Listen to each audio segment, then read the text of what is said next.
Justement, oui, juste une minute, je voudrais réagir par rapport à l'intervention du copanéliste. Il a très bien dit, on est violent ou bien on devient violent. Donc, si nous regardons ces deux cas de figure, nous comprenons que la responsabilité de la programmation de l'enfant incombe aux parents.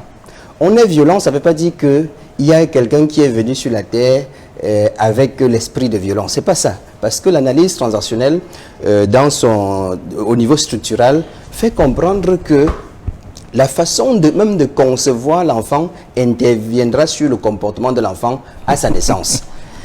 J'ai dit la façon de concevoir l'enfant. Oui.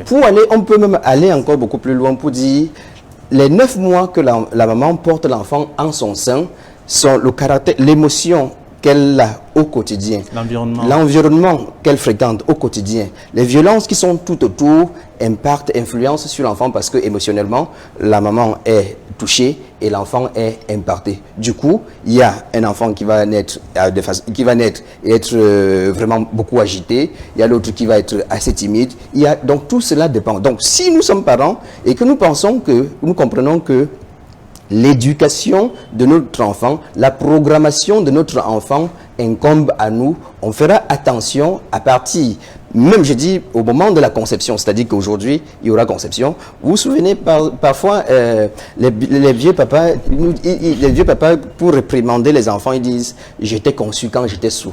Je t'avais conçu quand j'étais sous. Ça veut dire beaucoup de choses. Ça veut dire que ça vient tout simplement, je veux dire, reforger cette assertion selon laquelle, la façon par laquelle vous concevez l'enfant va impacter sur le sorti de l'enfant. Et puis maintenant, quand l'enfant est sorti et qu'il n'est pas né violent et qu'il devient violent, encore là, votre responsabilité Votre responsabilité est engagée. Nous sommes responsables en tant que parents. Moi, je pense, c'est pour cette raison que je disais tout à l'heure qu'il fallait revenir sur les fondamentaux, les causes de la violence en milieu scolaire ou bien dans la rue, parce que le dénominateur... On peut peut-être anticiper avec, pour faciliter la tâche à ceux qui nous regardent et qui vont certainement exercer cette activité aujourd'hui. Quelle est la méthode à utiliser pour faire des enfants non violents? C'est une bonne question. Vous savez, Flavien, que si nous avons 5 enfants à la maison, leur conception n'a pas été de la même façon. Il y a des enfants qui sont venus parce qu'on cherchait le beau-père. Il y a des enfants qui sont nés parce qu'on cherchait un garçon, parce qu'on a déjà assez de filles. Ou bien parce qu'on a déjà beaucoup de filles, il faudrait un garçon, ou bien il faudrait une fille. Donc ça, cet impact psychologique agit sur le parent qui est en train de... sur le géniteur. Ce que je voudrais dire, c'est que on devrait se mettre à l'esprit que l'enfant vient par nous parce que Dieu nous fait confiance. Il sait que nous avons la responsabilité d'accompagner cet enfant à continuer l'œuvre de la création. Vous voyez que nous sommes assis ici, aujourd'hui, à la lumière. À la création de la terre, il n'y avait pas cette lampe à incandescence.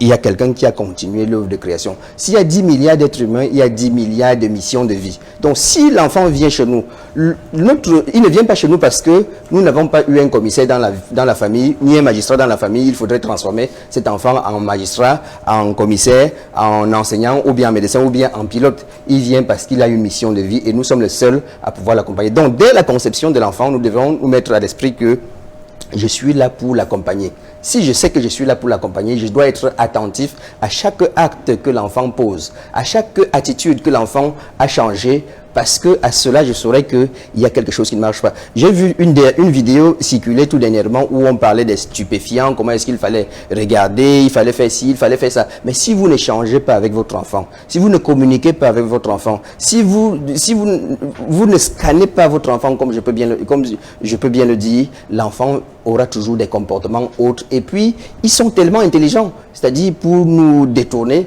Vous voyez, nous sommes tous ici sur ce plateau. Qui sait ce que son enfant est en train de faire à côté? Nous viendrons tout simplement recevoir les comptes rendus. Mais si dans l'échange, vous n'avez pas créé cet échange, cette communication avec votre enfant, l'enfant fera tout simplement ce qu'il voudra. On va dire que il faut donner des conseils. Ce n'est pas simplement des conseils qu'il faut donner à l'enfant en disant que si tu vois ton ami qui fait comme ceci à l'école, fuis. Si tu veux ceci, fuis. Non. On doit pouvoir accompagner l'enfant à développer. Je pourrais, je veux dire, en termes de pistes de sortie, donner ce qu'il faudrait à l'enfant pour que l'enfant puisse être capable de s'auto-gérer et de continuer à l'accomplissement de sa mission de vie.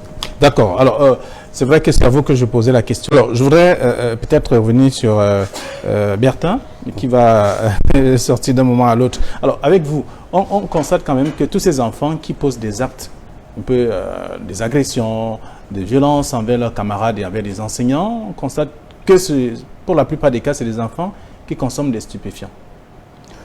Oui, comme je l'ai dit tout à l'heure, c'est une conséquence. Et on pourrait même ajouter que ce sont des enfants qui consomment des stupéfiants et qui sont des enfants, des personnes entre guillemets aisées. Entre guillemets aisées. Et les enseignants, ils peuvent vous le dire ici. Pourquoi ils sont de cette catégorie? Parce que soit ils font l'éducation des enfants par la force, et on rentre, tu as eu telle moyenne, tu n'as pas eu telle moyenne, on a dit que tu es venu en retard, on va te fesser. Et ça, l'enfant cultive en lui une certaine résistance. Soit ses parents, ils utilisent le pouvoir. Entre guillemets, ils utilisent le pouvoir, le papa et la maman. Quand l'enfant fait quelque chose, qu'est-ce que la maman dit? Attends que ton père vienne. Quand ton père va rentrer, tu vas sentir ce que tu vas sentir. Et du coup, l'enfant commence à développer également non seulement une certaine résistance, mais une certaine révolte. Il y a des parents également qui vont faire l'éducation par un moyen je veux dire, du développement de l'esprit. Dans ce développement de l'esprit, il tient compte de l'enfant, de la communication qu'il fait avec l'enfant. Parce que, j'ai dit tout à l'heure, vous ne direz jamais à un enfant, ne prends pas des stupéfiants. Ce n'est pas parce que vous avez dit, ne prends pas des stupéfiants qu'il ne prendra pas des stupéfiants. Il faut qu'il sache pourquoi est-ce qu'il ne prendra pas des stupéfiants. Et pour qu'il sache pourquoi il ne prendra pas des stupéfiants, il faut qu'il ait au préalable développé, comme je l'ai dit, je voudrais le dire tout à l'heure, son projet de vie. On n'est jamais assez jeune pour développer son projet de vie. Dès que l'enfant naît, vous devez l'apprendre à développer son projet, c'est-à-dire sa vision. Où est-ce qu'il va? Parce que la vie commence par un point de départ et ensuite une destination. La première communication, c'est de lui faire comprendre qu'il va quelque part. Donc du coup, il doit pouvoir travailler sur son projet de vie. Il ne faut pas attendre que l'enfant ait 20 ans, que l'enfant ait 25 ans pour dire, voilà, tu as eu les diplômes et tu fais quoi? D'ailleurs, il y a, je pense, Miles Monroe qui a dit, c'est une catastrophe et même un cataclysme pour quelqu'un de mourir avant de naître. Parce que quand ces enfants n'arrivent plus à faire ce pour lequel ils sont venus sur la terre, réaliser une mission de vie précise, ces enfants sont décédés avant d'être même nés. Donc du coup, vous voyez que nous avons la responsabilité de pouvoir les accompagner avec des formations. Si on ne le fait pas à l'école, si dans le programme scolaire, on n'a plus lycée ou bien l'éducation civique, on peut transformer cela à la maison par un travail sur l'estime de soi. L'estime de soi, c'est apprendre à l'enfant à avoir 3 éléments. Le premier élément, c'est un amour inconditionnel pour soi. Il doit pouvoir s'aimer véritablement. Il doit avoir une vision de soi, c'est-à-dire une vue imagée de ce que son lendemain doit être. Ma fille a 8 ans, avec des programmes que nous voyons, elle se dit déjà, je serai neurochirurgienne.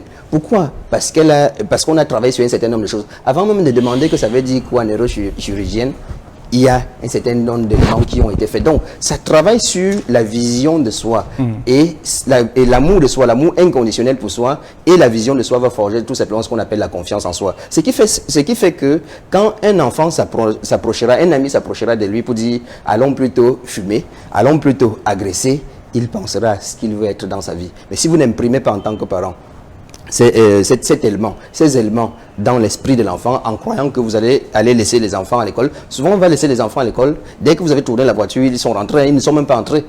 Ils ne sont même pas entrés. Vous faites comment? Il faut qu'il prenne lui-même la responsabilité de ne pas pouvoir transgresser à cela. Donc, tout incombe pour moi, j'ai dit, à la base, à la programmation. Et la programmation est une programmation qui doit être faite en premier lieu par les parents. D'accord, merci Bertin Tinda, vous êtes spécialiste en PNL et analyse transactionnelle. Oui. Merci d'être venu. Vous allez céder votre siège donc à l'expert, je veux dire à l'avocat que nous allons accueillir dans un instant. Mais le temps de savoir... On pourrait apporter